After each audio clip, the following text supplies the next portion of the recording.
Hey guys, it's Tyler, and today we are back in the I was about to say bee research lab for some reason. I guess you could call it this. But this is the bee tutorial series, and today we're going to look at the life of a bee as well as some forestry machines needed to get going with your bees.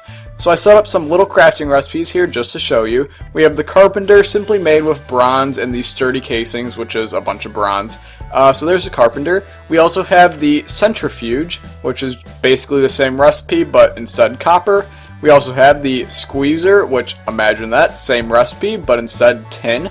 And then we also have the thermionic fabricator, which surprisingly is not the same recipe. Just some gold and glass instead of all this stuff.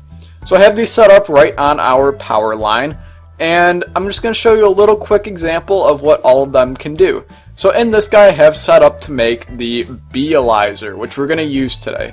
So as soon as we put some water in, you can simply put water in by putting a can into this top area, and that's just going to fill it up. Or you can just take buckets and right click it in. You could also pump water into these using item ducts or fluid ducts, or well, not item ducts, but fluid ducts from thermal expansion. So you can see that the recipe right here is telling us that we have the Beealyzer ready to go. It's just missing the materials. So once I stick this diamond in here, it's going to start making it, and we're going to have our Beealyzer in a sec. While that's running, I'm going to show you the carpenter. I'm going to show you the carpenter again, but this time we're going to put in some water into here, as I showed you before, and then we're going to put in our emerald.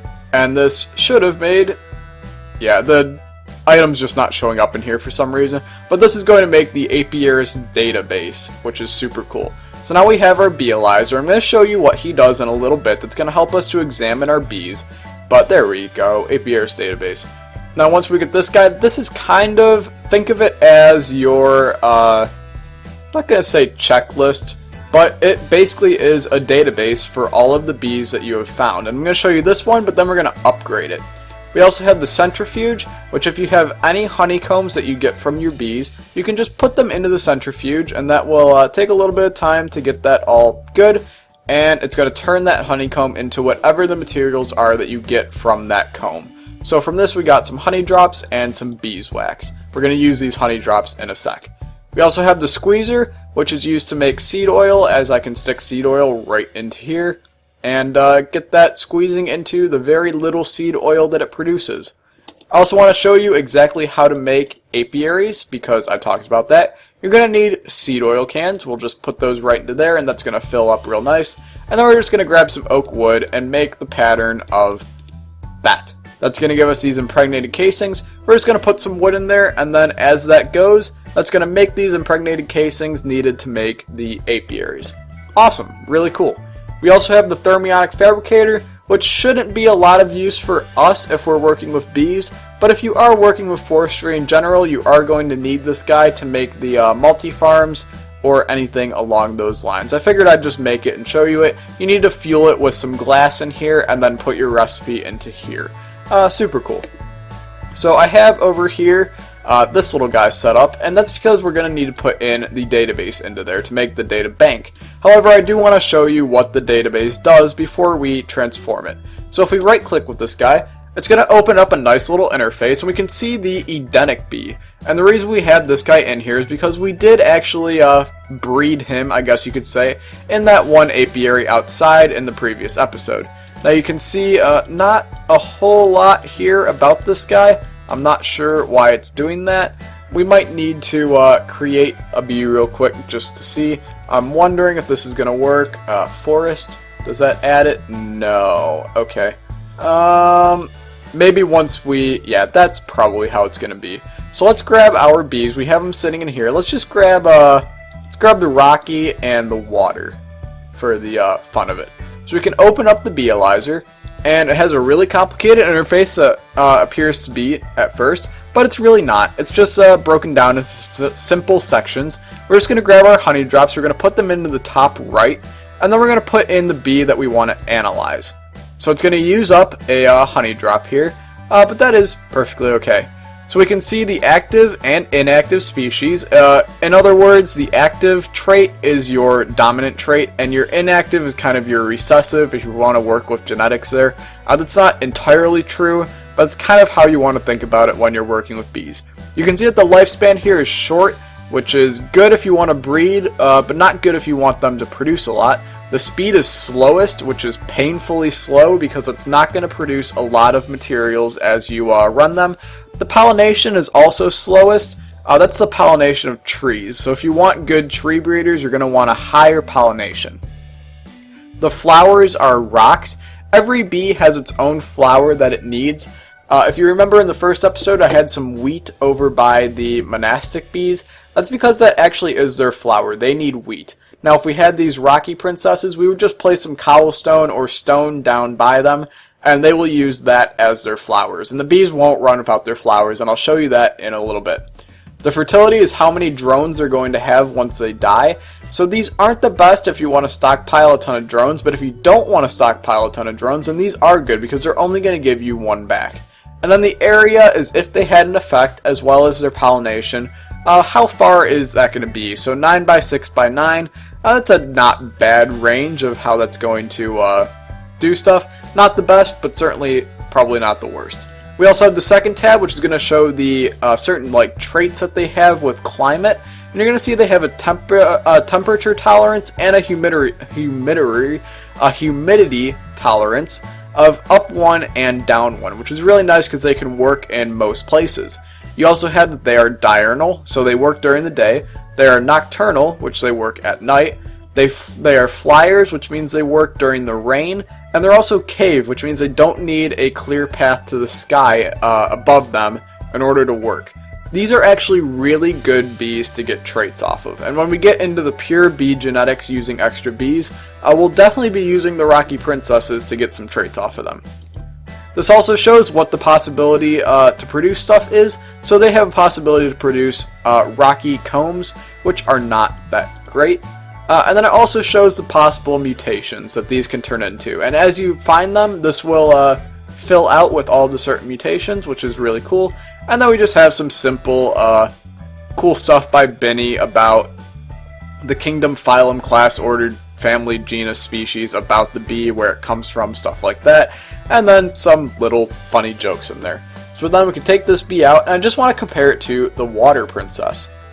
Shorter, slowest, slow. This guy needs a lily pad in order to work, which is kind of cool. And then these will also give 2 fertility. And it also has this water here. And I'm not super sure what the water effect is, but I think there's a chance for random water source blocks to appear, which is kind of strange, I'm not going to lie. But once again, these need a damp humidity, and these have a humidity tolerance of up 1 and down 1. These also have the possibility to produce water combs, and the possible mutations are a lot. So now that we've found those, we can go into our database, and we can now see the rocky and water. So as you analyze your bees, you'll find them, and you'll be able to see different stuff about them. So the rocky bee, we can go through, and we can see, I don't know why that's not working. Why isn't that working? That really should be working. I'm kind of confused by that. There we go. It just needed to update, I guess. So it kind of gives some information about the bees in a little bit more detail than before. Just has your certain stuff that you find on your database, as well as this, which is really helpful to figure out how much stuff you're going to get from each bee. So every 5.1 minutes, we're going to get a rocky comb, which is not that great, to be completely honest. We're going to be able to bake that a lot better in the future. It also shows what biomes it works in. So for instance, right now we are in a plains biome. So will this guy be able to work in here? Let's take a look. Come on, update. There we go. Plains should be in here. Right there. So this guy will work in here. However, the water bee, not as many, because it has a little bit different stats. And then the Edenic seems to be the same as Rocky, which is perfectly good. It also shows the mutations we found, which is none, and then further mutations, stuff like that. So it's really awesome to have this little database, but I want to turn it into a data bank. So we're just going to put that in there with the Apiaries machine, simply made with copper and some sturdy casing.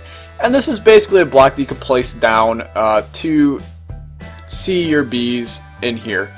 I like it better in this form. I don't know about you guys. If you like it the other way, then go with the other way. But in my opinion, this is kind of cool. It also shows how many species you've collected, which is kind of cool. We have 206 possible species in my game. If you have other forestry add-ons that you may have found somewhere, I'm not sure how many are out there, then this may be more, but I do have magic bees and extra bees installed, which gives us 206, as well as 55 branches, which is a lot. You can see we've discovered 3 branches, tropical, rocky, and aquatic. Just gives a little bit of information on those, as well as the species part of those branches that we have found. So that's really quick on just stuff like that. Now I want to show you exactly how to start running your bees in your apiaries or bee houses. So let's just run outside real quick. This isn't going to take super long, but let's just go to our apiary, and I'm going to show you a little bit of stuff in here. Now the climate bar, and I'm going to turn off NEI so you can see this, has a normal temperature. If we were to grab, I'm just going to spawn myself in a pickaxe real quick since I do not have one on me. Steal, why not? Well, grab that. We have a jungle biome real close by, which is going to be really good for demonstrating this. We can put this beehive right here. You're going to see that the climate now changed to warm and damp. So these water princesses that need a normal temperature, if we were to put them in here and breed them, I didn't grab another one. So I'll just, no, I don't want to do that. These Rockies will still work in here. So you're just going to put the drone in the bottom slot, the princess in the top spot, and they're going to breed up and be perfectly fine. So they're going to start running, feel all happy, and then they're going to realize, oh, I don't have any flowers. And you're going to see that in a little second here.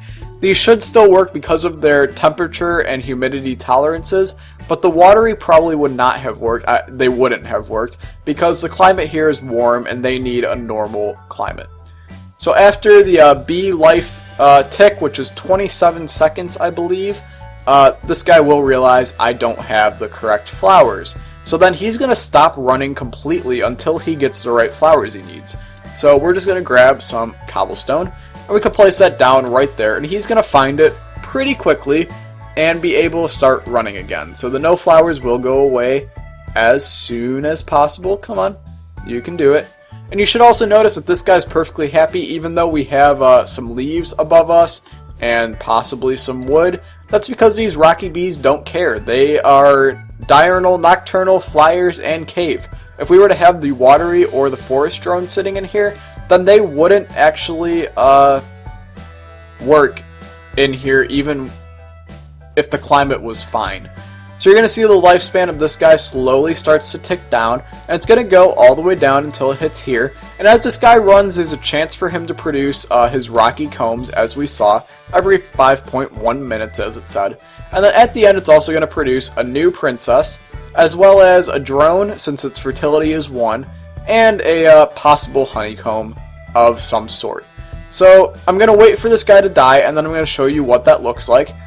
So I'll be right back. Okay, so we got a little bit unlucky. We didn't get any combs while this guy was running, but as he died, you'll see that he left a princess as well as a drone. And we can put these back in here manually, but there's also a way to automate these apiaries. We're going to talk about that in a future episode. Next episode, I'm going to talk about purely breeding bees together and how you would go about doing that. But the episode after that, we are going to get into automation in order to show you guys exactly how you can get the most out of doing your bees without even doing anything. So that's going to be super nice. Our wheat farm's doing great. Not that that matters in any way possible. But that's going to be all for this episode. I hope you guys enjoyed. Stay tuned for next episode, and I will see you guys next time. Goodbye!